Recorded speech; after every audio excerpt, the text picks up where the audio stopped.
Hi, my name's Mike Flynn, and I'm a watercolor artist and a member of the Loft Gallery in Occoquan, Virginia. Today I want to do a demonstration of watercolor, and I'm going to use a floral design. And I'd like to emphasize in this the use of color, mixing on paper, and creating some soft edges using a variety of tools. First thing is I'm going to get a really rough pencil sketch of a vase.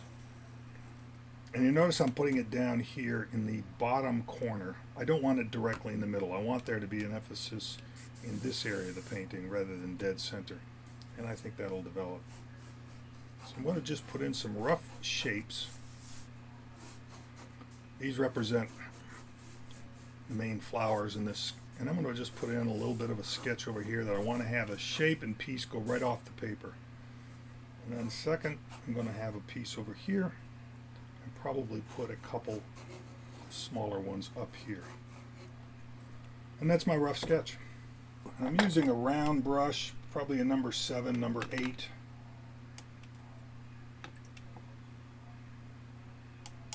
Using permanent rose. Maybe I'll drop in a little bit of alizarin crimson. What I want to do is I want to put in the centers of these two flowers.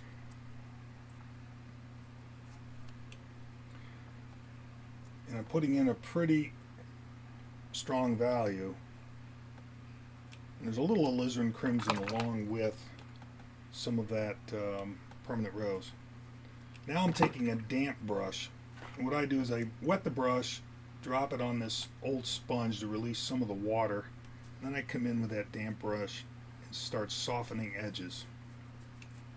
Of course, I'm putting this on dry paper, so it is drying fairly quickly, and I need to be aware of that so that my edges still can get hydrated here. Maybe I'll put a little bit more over there. Again, I'm creating that emphasis in the center.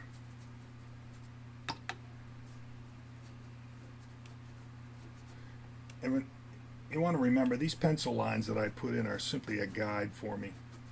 They are not the place that I need to be. They're just a generalization of the shape. I'm going to grab a little bit of cobalt blue and maybe just a touch out here. It's going to be just on the lavender side.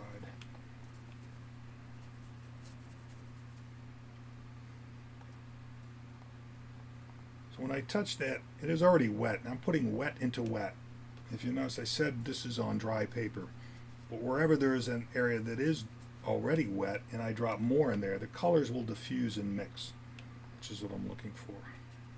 And now what I want to do is I want to create a little bit of the edge on this bottom flower here by leaving it white and painting around it.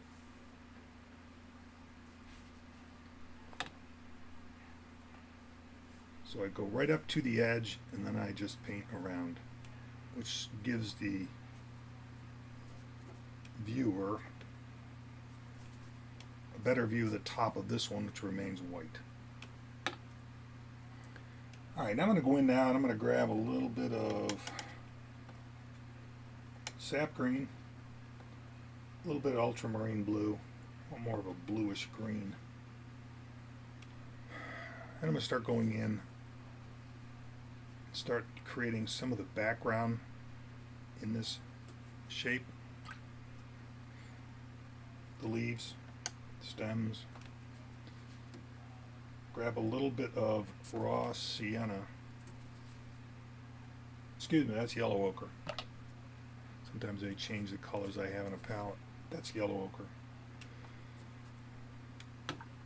So I started out in this leaf mixture with sap green, a little ultramarine blue to make it more of a blue green. Then I drop in a little bit of yellow ochre. So here I've got a wet into wet wash, deliberately leaving some white marks or white spaces untouched. And this area up here is also dry. So when I touch it, the paint into that, it remains pretty strong in terms of value. And then it goes away as I put more water on the paper and softens up. All the while I'm looking at edges I can always come back in and correct some of these edges, but for the moment I want to have a variety of hard and soft edges with more emphasis in the center of these two flowers and the edges around them. So I don't hesitate to mix a number of colors in my palette and then drop them in.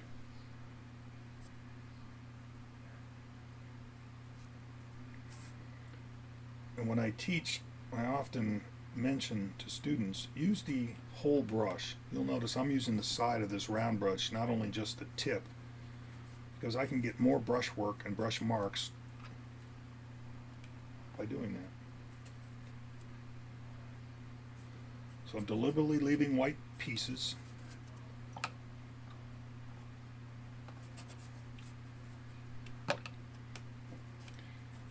And certainly there's a bit of abstract quality to this whole painting. Only emphasis in the center. All of the washes out here to the side are much lighter and much more subdued. We'll get up here and we'll paint a little bit of this area up near the top. Maybe I'll create another flower. Do it in a small size scale. Put a rich mixture on the paper, almost what we would say is dry into dry, and I don't mean a dry brush. It's a brush that has more paint, much more paint than water, so it's into dry paper with a nearly dry brush, but it's really damp. And it gets that rich color, and as I come further away from the center, I'm using more water to really change the value of that pink. So once again, I'm not hesitant to mix on my palette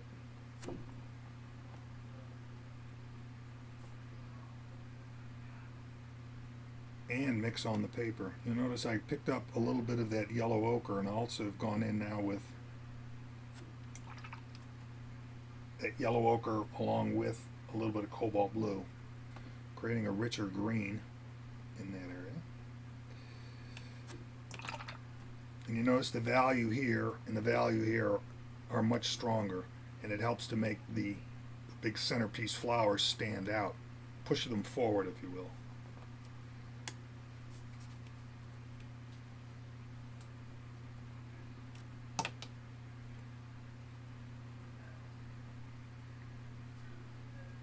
Up here you notice there's a little bit of a problem that is, this is dry already, and I'm going right in top of it, and that's okay. I'm wetting this area, and I'm removing some of that hard edge that's formed there.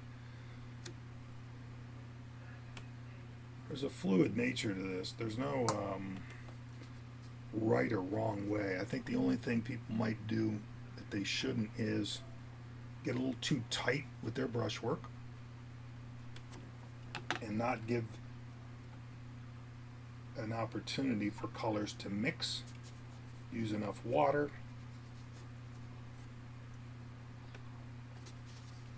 Both of which, using enough water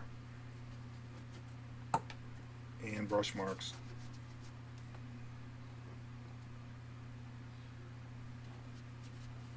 So you can see up here I'm using a lot more water and very little color. And you go in doing this, you go in with the knowledge that watercolor dries always lighter than when you first apply it to paper. So even though that looks very light, it will be even lighter when it dries. If on a scale of 1 to 5, 1 being white and 2 being light, this here, while it looks like about a 2 or 3, we'll say, it's going to dry even lighter. And that's why I want it. Now I've got all of this done, and I'm going to let this rest, and when this dries I will have probably a few hard edges that I don't want, or maybe I have too many soft edges and I'll have to come in and darken a little bit. So I'm going to leave that for the moment, the top half of the painting for now. Alright, our next step is to put in the vase. I've got pretty much the big pieces of the floral arrangement in place. Details will come afterwards, but I like the shape. If you'll notice, I have a fairly white area of the paper up here, but most all of this has color, even right out to the edges. And I do want to emphasize that there has to be sort of a path of light for the viewer to see. So that's what I've got there. So what I'm going to do is paint this vase. I think what I'll do is I'll mix up, kind of a gray, using some of that permanent rose, grab a little bit of ultramarine blue, creating kind of a lavender, and mix in a third primary, which is the yellow ochre. So if you've painted before in other media, you know that if you mix the three primaries, you get a gray. And depending on how much of each of the primaries you use, changes the color tone of the gray. So here I've probably got more yellow ochre and ultramarine blue. So I'm going to emphasize that on this right side, it's going to be a little darker. And then I'm telling you that the light source is more from the left side, which would make this side of the vase lighter than the right side. It's wet on wet now. When I have the first application of paint down, I'm now putting in a little bit darker value by adding more to the first wash. And you can see I'm letting gravity be my helper here. This board is on about a 30-degree angle, which allows the paint to flow. I just dropped in a little bit of extra permanent rose in there. And I did that because I want to suggest a reflection of what's above onto this vase down below. This vase could be considered a white vase, really doesn't matter. It's, it could be white porcelain, which is showing a reflection. Maybe I'll just jump in here with a little extra blue in the mix. Just dropping it in. And I'm going to actually then go in and put in maybe a leaf. A couple of the leaves that would be part of this display. A little bit of sap green, a little bit of yellow ochre. Again, side of my brush, not really concerned about direct shape of leaf. It's really more of a extra piece in the whole composition.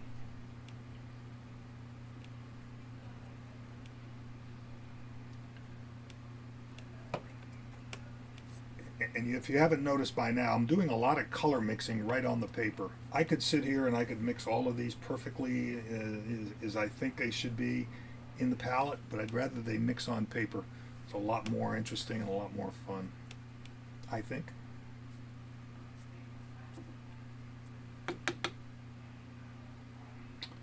So I'll pick this whole mixture up here. It's got a variety of green, a little bit of blue, a little bit of yellow, actually a little bit of pink as well.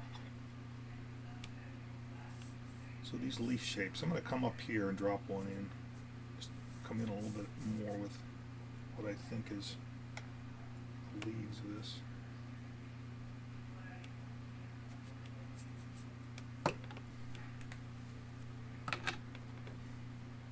Once again, mixing colors right on the paper, letting them do their own thing. Alright, I'm coming back over to this vase, and if you notice then, this whole side of the vase is in shadow. This side is in the light. I will drop in a little more color, a little dark value in here.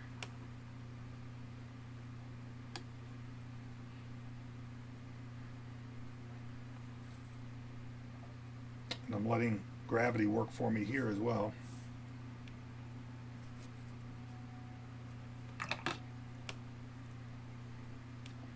Come back over on this side and drop a little bit of darkness in this area here as a balance.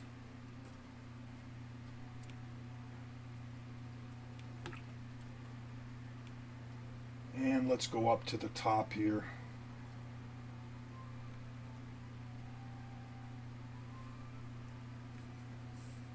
And we'll emphasize this top area of the flowers by putting a dark in behind this.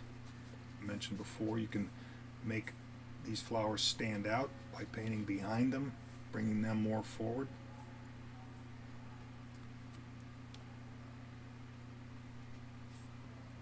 all the while mixing the colors that I've used throughout, softening edges. There's a little more pink than I wanted, so I'll grab a little green. Green is a complement to red, and you can make a nice color mix right from those two alone. There's a little more of a hard edge that I want right there, but I'll come back in and fix that in a moment. Let me go back down here to the vase. Remember I said the light's coming from the left, so the shadow side of this vase is on the right. What I'm going to do is I'm going to go in and put in some color on this side of the picture, of the composition. And I'm going to make the left side of the vase stand out just by putting in some of that gray that I talked about before. It's kind of fun. This has got a little more lavender in it, I think.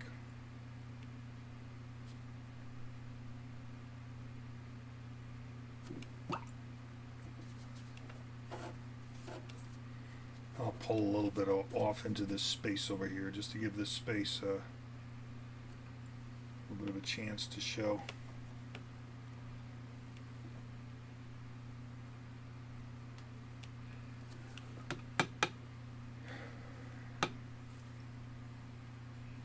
May need to put a little more paint in there just to darken things up slightly.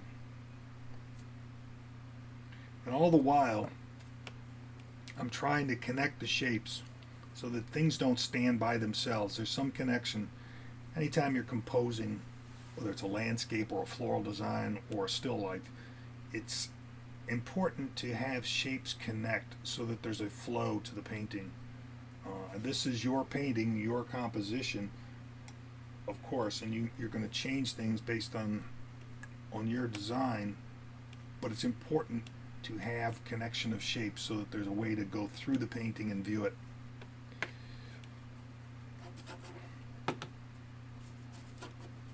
So I'm really softening up this lavender tone and pulling it over here. And I might just put a little bit extra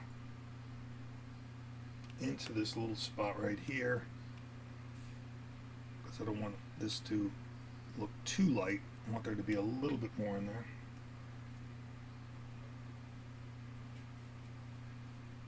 So there might be a little extra in the color of permanent rose there, but I'm not against that. That's all.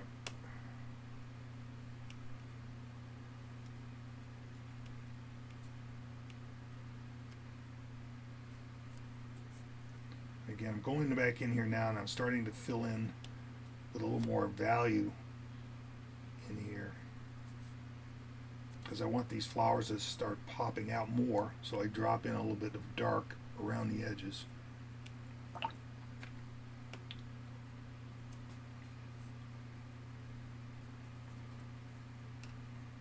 Okay, so I think we'll stop right there. So now what I would like to do is I'd like to drop in a couple of more dark pieces. I'm going to mix a little bit of ultramarine blue, a little bit of paint, sap green. See if I can't just put in a couple more dark shapes, emphasis around the center here. And notice what I do often is I have this sponge that I use to touch my brush before I go to the paper, and I do that because I don't always want as much on that brush as is first applied, so I try to come in with a little less.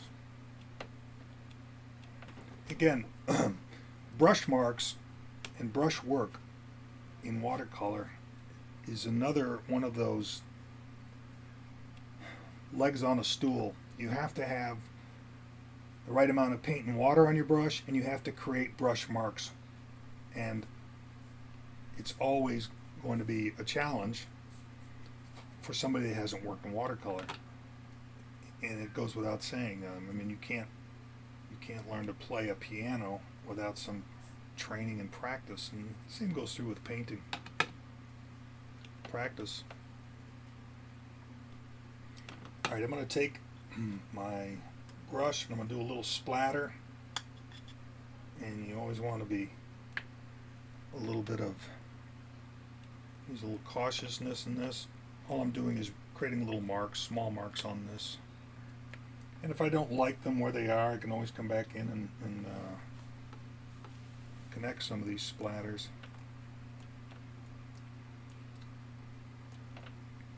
I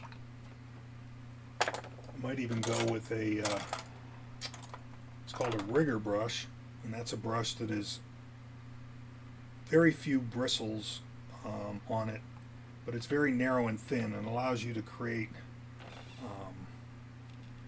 very small marks. In here I'm just going to throw in what might be a few leaves or stems.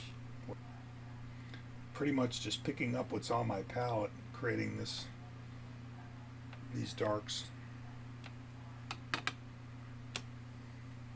Sometimes if you get too many, you might have to connect them.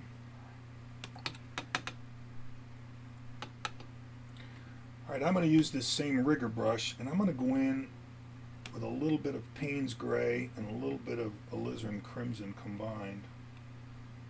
And I'm going to add a couple of dark areas in the center of each of these flowers. And I'm doing that because I want a little more punch. I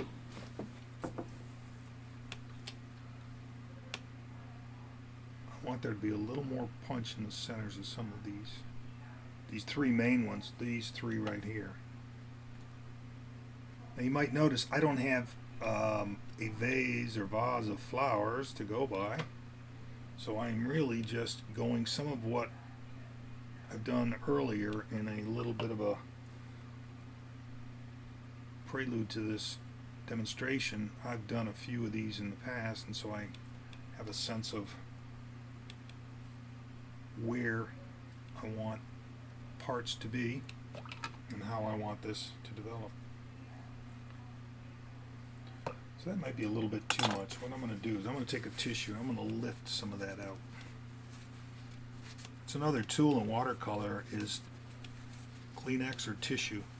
What you can do is, when it's still wet, is go in and lift out color. In this case, if you do, you always want to turn that tissue so that you're not moving the color into the same place you just removed it from. Which would be kind of counterproductive.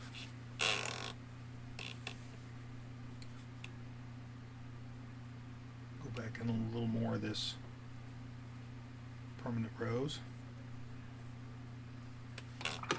Creating a little more color in the center. Dropping more color right in the middle and then softening as I move away from the center.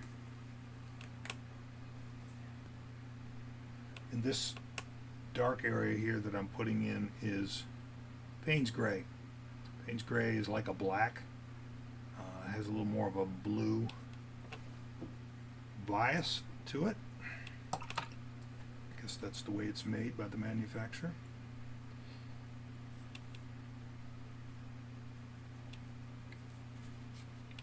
It's not going to hurt just to have a light accent of yellow ochre in some of this centered area. And there's no particular reason, it's just that I like that and I want that as an accent in there. Dropping a little bit of green down here just to bring a little more into this part of the composition. In terms of shape, one of the things I'm looking at is when I develop a composition, like we'll say a floral design like this, obviously I have this very cylindrical piece here, but the floral design itself ought to have a shape. And often you'll see in composition of still life like this, you'll see shapes. In this case, it's almost like a triangle. It goes from here up to here, across, and then down. That's the shape that is on top of the, we'll say, the vase. That's what I'm trying to emphasize. And this just suggests there's another flower out here, just like there is on this side. Kind of a complement one to the other. One last thing, in addition to using a tissue, to soften some of the edges as I did is you can take one of these natural sponges. And these come in a bag of maybe a half a dozen. You can buy them at art supply stores, either online or in the art supply near you. But if you notice on this white flower, it's a pretty hard white edge all the way around. And each of these flowers has a pretty stable hard edge. What I'd like to do is I'd like to soften a couple of these edges. And if you're asking, well, where? I'm going to just be random. I'm going to just start up here where there's more white in the painting. Just going to soften a little edge up there. The reason is I don't want a continuous hard edge all the way around. So I lift some paint out. I wring this out. It's damp.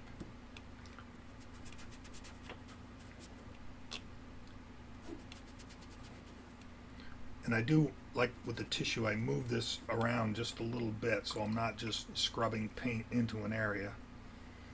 And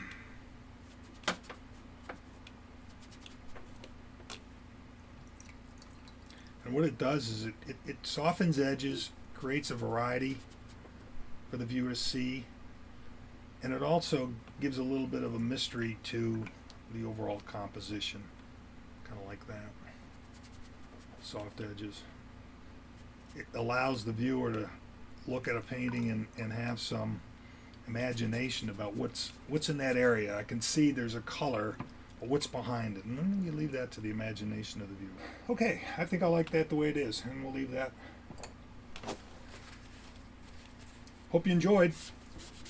Thank you.